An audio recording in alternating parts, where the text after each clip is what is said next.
सत्संग बिना सोचो मानव जग में वह ज्ञान कहाँ होगा।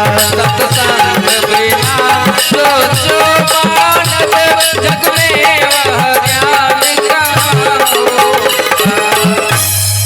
साधु बाबा प्रवचन में कह रहे हैं कि सत्संग बिना सोचो मानव जग में वह ज्ञान कहाँ होगा। कहाँ होगा, है ना। बहुत आदमी के देखबे पढ़ल लिखल तो छै ने, पढ़ लिख लेलकै लेकिन आध्यात्मिक ज्ञान नहीं। बहुत युवक के देखबे कि बुजुर्ग आदमी खार रहल आ धै के कुर्सी के तोड़ैत रहल, बैठल रहल। तो आध्यात्मिक ज्ञान उसके पास नहीं है, इसलिए सम्मान करना वो नहीं जानता है। हर हमेशा जो नौजवान है यदि बुजुर्ग सामने में आ जाए तो तुरंत उठ के खड़ा हो जाना चाहिए, उनको बैठने के लिए देना चाहिए। देखिए, तो सत्संग में आने से आध्यात्मिक ज्ञान होता है। आज देखिए साधु बाबा प्रवचन में कहते कहते एक शब्द बोल गए। वो शब्द क्या था? शाहबंदगी। 21 रुपए का दान है माता जी की ओर से। एक और माता जी की ओर से 21 रुपए का दान आया, बहुत बहुत अभिनंदन है।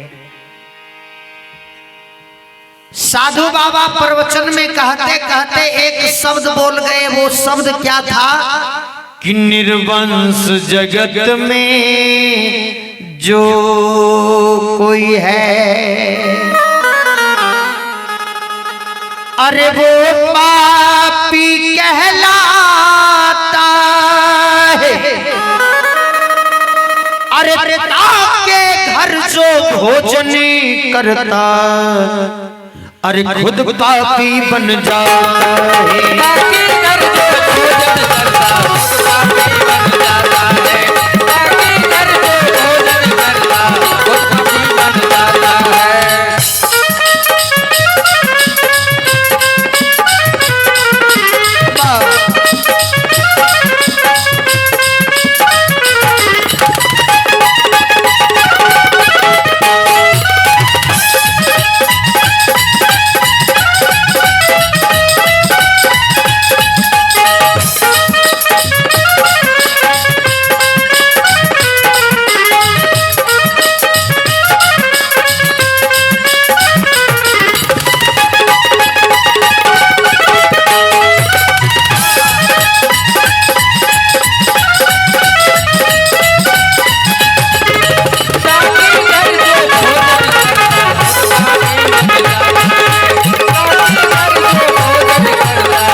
निर्वंश वो नहीं कहलाता जो बैराग हो गया।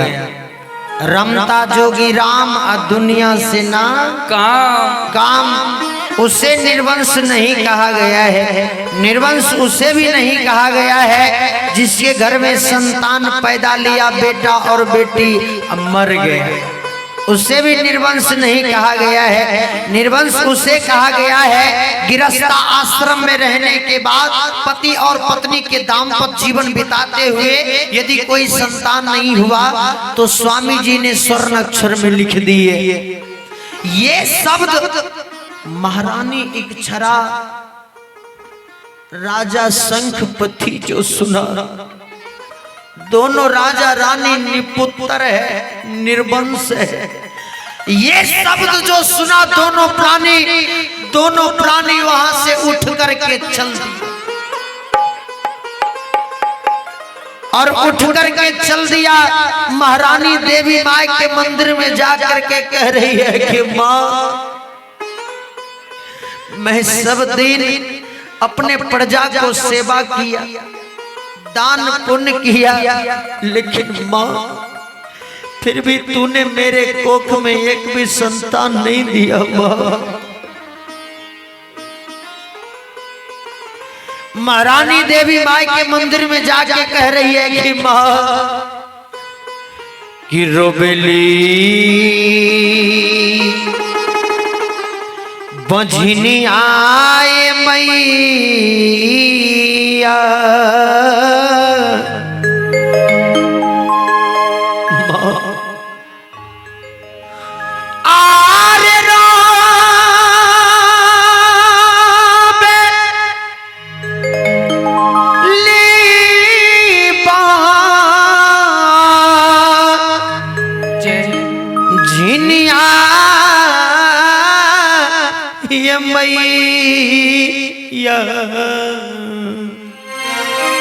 अब बिलखी के हो तू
तूने मुझे सब कुछ दिया, मेरे पास कोई चीज की कमी नहीं है माँ। बस एक संतान नहीं है घर में माँ, एक खेलने वाला खिलौना नहीं है उस घर में माँ। मैंने तुम्हारा सुबह शाम पूजा पाठ किया, आरती दिखाया, अगरबत्ती दिखाया माँ। माँ यदि आज तू संतान